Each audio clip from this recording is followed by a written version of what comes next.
Good evening.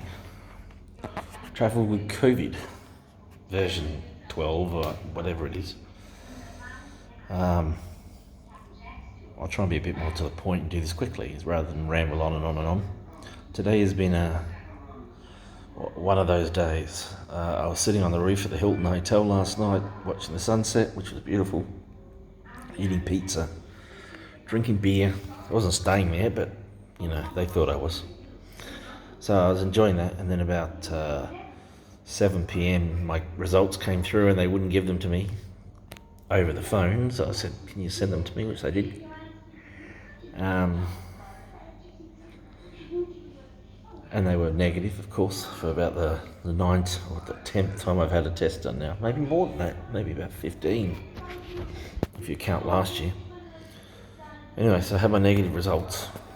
So I was trying to get a refund for a flight from South Africa to Namibia that I couldn't take because my other flights were cancelled. I can't get travel insurance, so I can't take any of this money back if that happens.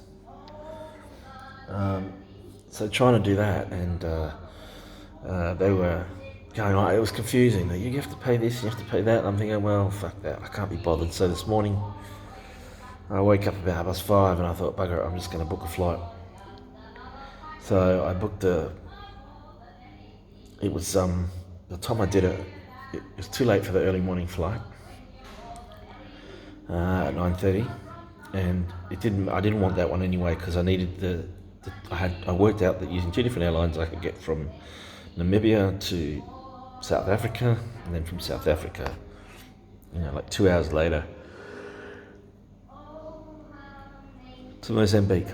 And so I'm thinking, I read somewhere that everything you read about visas says, blah, blah, blah, you can get one at the border, blah, blah, blah, it's no problem. And, you can get one on arrival for Australians, it's not a big deal. So I thought, yeah, okay, fine. I'll get one on arrival. So when I got on my Namibian flight, the Namibians are just so lax with their masks and stuff. I'm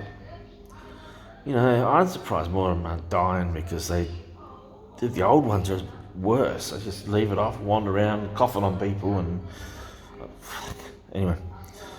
So we got to Cape to Johannesburg. Got off the plane, no problems. Came out of arrivals and headed into departures. Got to the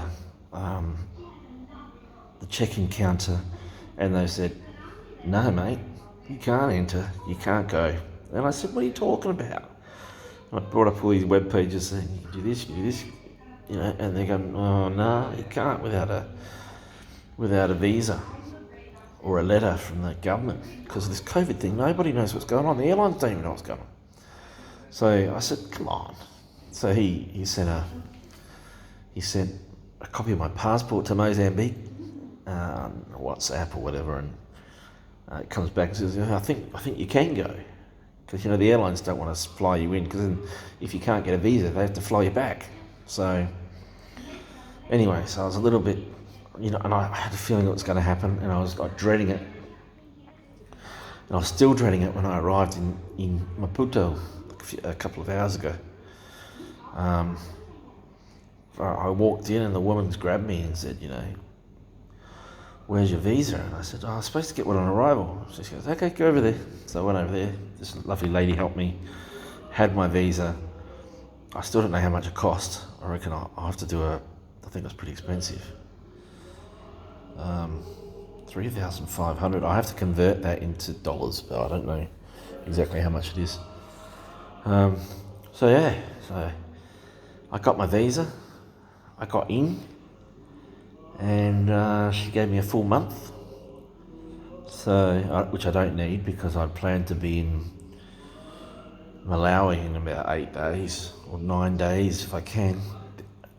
Actually, earlier than that because I need to be in Nairobi on the 17th, around that.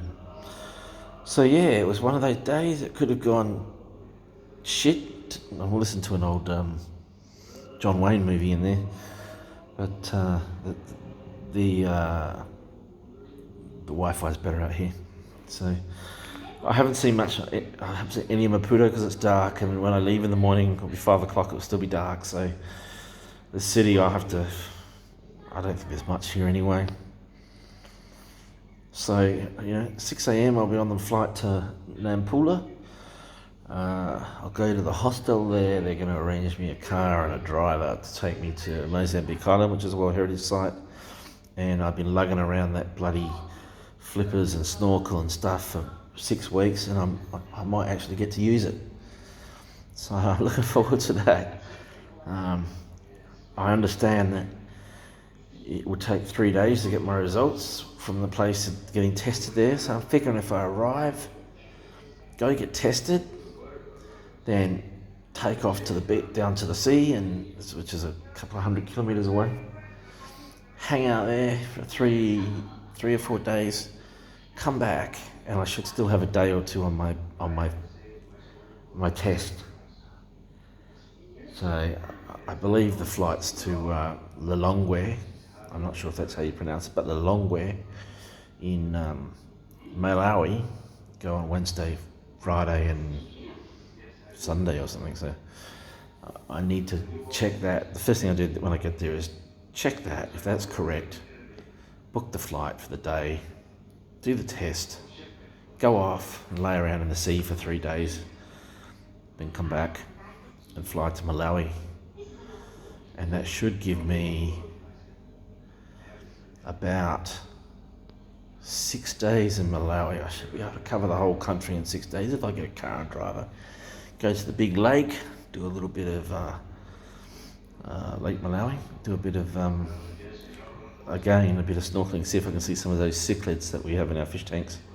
Anyway, that's all I'm going to say. It was everything worked out today, but it could have gone to shit at any stage. So I'm pretty happy.